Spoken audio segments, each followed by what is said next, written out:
Look inside yourself, Simba. You are more than what you have become. James Earl Jones, storied actor who voiced Darth Vader and Mufasa in Lion King, dead at 93. He died on Monday morning at his home in Dutchess County, New York, surrounded by his family. Born on January 17, 1931, in Arkabutla, Mississippi, James Earl Jones overcame early challenges to become one of the most influential actors of his generation. At age 5, Jones moved to Michigan with his maternal grandparents, a change that would significantly impact his future.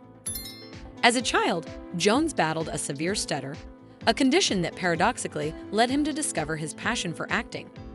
A high school teacher used poetry to help him speak more clearly, setting him on a path that would define his career.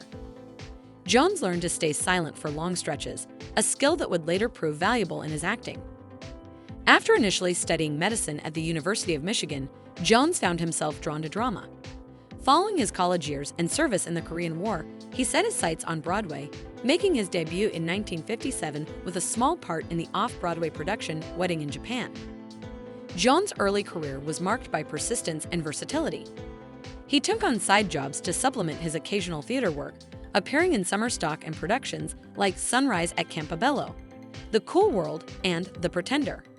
His breakthrough came in 1961 with Jean Genet's The Blacks, where he played the protagonist Deodatus.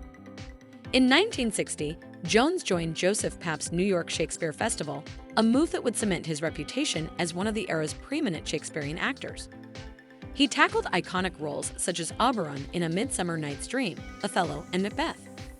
His 1964 performance as Othello was so well received that it moved off-Broadway and ran for almost a year. Jones' transition to cinema came through an unexpected route. While performing in The Merchant of Venice, he caught the eye of Stanley Kubrick, who was there to see George C. Scott. Impressed by Jones, Kubrick cast him in Dr. Strangelove, marking his entry into film. Throughout the 1960s, Jones continued to break new ground. In 1966, he booked a recurring role on As the World Turns, becoming the first Black actor to have a continuing role on a daytime soap opera. That same year, he played the title role in Macbeth at the New York Shakespeare Festival to great acclaim. Jones' career reached new heights in 1968 with his performance in Howard Sackler's The Great White Hope. Playing Jack Johnson, the first Black man to win the World Heavyweight Boxing Championship, Jones captivated audiences and critics alike. This role earned him his first Tony Award in 1969 and led to his first Oscar nomination when he reprised the part for the 1970 film adaptation. In 1972, Jones played another groundbreaking role as the first Black president of the United States in the film The Man. Jones' career took an unexpected turn in 1977 when he was cast as the voice of Darth Vader in Star Wars: A New Hope. Paid $7,000 for the role, Jones initially declined screen credit out of deference to David Prowse, who physically portrayed the character. This decision, born out of humility, would become a defining aspect of Jones' career: his ability to create unforgettable characters with just his voice. The late 1970s marked a turning point for Jones. While he never became a conventional movie star, his back-to-back successes in 1977 made him a household name.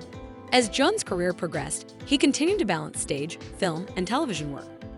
He won Emmy Awards in 1991 for his roles in Heat Wave and Gabriel's Fire, showcasing his range from supporting to lead roles. He brought depth to characters in films like Field of Dreams, The Hunt for Red October, and The Sandlot. Jones' later career was marked by a return to familiar roles and continued recognition of his contributions to the arts. He reprised his role as Mufasa in the 2019 remake of The Lion King and returned as King Jafar in 2021's Coming to America. His legacy was further cemented when the Court Theater on Broadway was renamed the James Earl Jones Theater in 2022.